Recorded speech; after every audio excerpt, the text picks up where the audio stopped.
On n'a pas l'habitude de les approcher à ce stade de la compétition. Pour la deuxième fois de leur histoire, les Clermontois sont en finale de Coupe d'Europe. Et pour la première fois, ils nous laissent un peu entrer dans leur quotidien. Après chaque gros match, les joueurs se ressourcent ici, à Roya. Très froid, mais c'est bon pour la récupération. Bain froid, massage, notamment pour Wesley Fofana, l'auteur de l'essai de la demi-finale.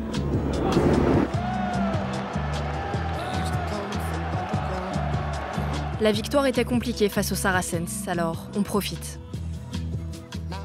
C'était un gros match, donc on essaie de bien récupérer, de souffler, de penser à autre chose, passer du temps en famille, et ensuite on s'y relance cet après-midi. Même le coach Franck Azema est en bout de ligne, J-15 avant la finale. Cet après-midi, on assiste à un drôle d'atelier. Le speedball, un mélange de football et de rugby. Comme d'habitude, les avants, en bleu, affrontent les trois quarts, en rouge. Et comme d'habitude, les gros ont plus de mal.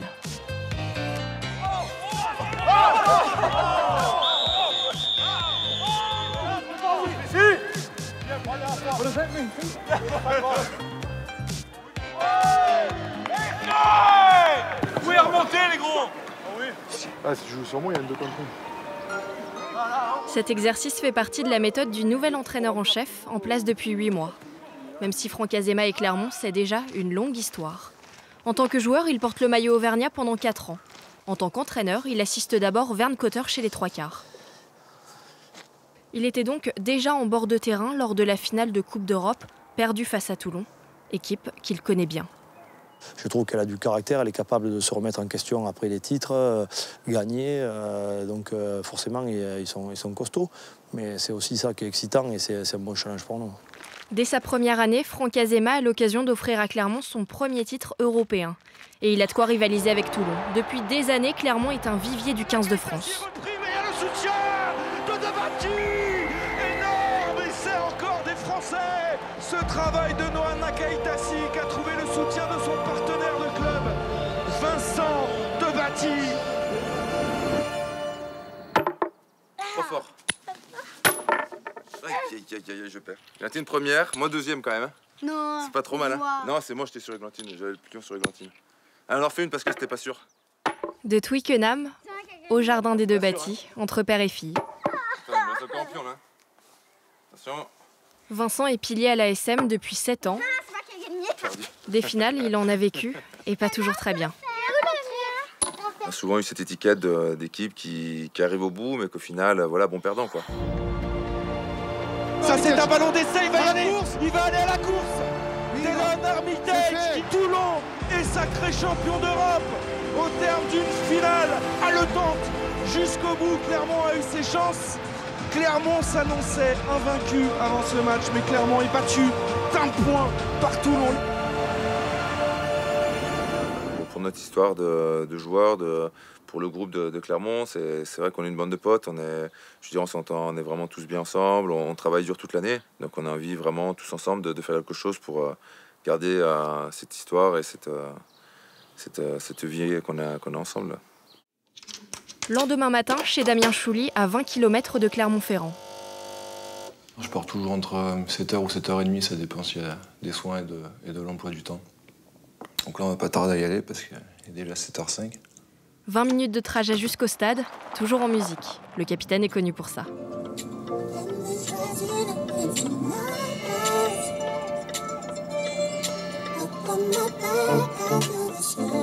J'en écoute tout le temps, j'en recherche souvent. Je passe toujours un peu de temps tous les jours. Et voilà, ça permet aussi de penser à autre chose que le rugby, de déconnecter un petit peu. Et voilà, c'est pas plus mal, ça permet un peu de s'évader.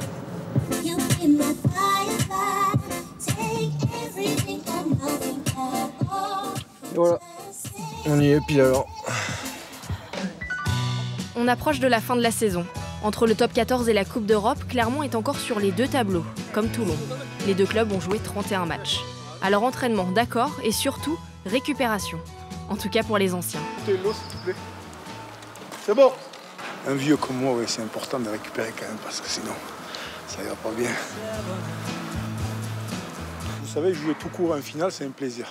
Maintenant, on affronte qui? Pour moi, personnellement, il n'y a pas de très grande importance. Donc, ça, c'est sûr que c'est un plaisir de jouer en finale, ouais. Une compétition comme ça. Vous voyez, je suis soufflé. Bonjour, ça va? Presque tous les midis, Aurélien Rougerie se rend à son bar-restaurant. Depuis 3 ans, il est propriétaire et gérant du H-Park. Pour les matchs, il y a beaucoup de supporters, il y a beaucoup de ferveur. On a des supporters qui sont vachement là, qui soutiennent beaucoup l'équipe. Donc, en général, quand les gens n'arrivent pas à se déplacer, ils viennent au H-Park pour boire un coup et puis regarder le match avec une ambiance un peu typée stade. Au fond du restaurant, Aurélien nous emmène dans sa pièce préférée. Sa carrière, 16 années de rugby à Clermont, accrochée au mur. Voilà, donc il y a plusieurs maillots pour donner un peu la thématique rugby évidemment. Et puis pour moi c'est un signe fort aussi parce que c'est tous mes maillots. Donc depuis que j'ai commencé avec l'équipe nationale, avec l'équipe de l'ASM évidemment. Et puis voilà, donc tous mes voyages, ça me rappelle quelques souvenirs aussi. C'est déjà un peu la nostalgie, mais c'est vrai que on se rapproche plus de la fin qu'autre chose. Pour toute cette génération-là, c'est peut-être la dernière chance d'un titre européen. À 36 ans et après 7 ans passés au club, Julien Bonner part jouer à Lyon pour se rapprocher de sa famille et préparer la vie après le rugby. Ça va être ma dernière chance de la gagner. Donc, les derniers avec aussi tous les copains que j'ai ici. Donc voilà, une page va se tourner et j'espère qu'elle se tournera sur quelque chose de beau, une belle fin d'aventure, ça serait sympa. On a passé 4 jours avec eux. Oh. Et ce qu'on retient surtout, Oh Lopez, je vais te défoncer toi. c'est que les joueurs ont l'air beaucoup plus détendus que les années précédentes. La maturité sans doute.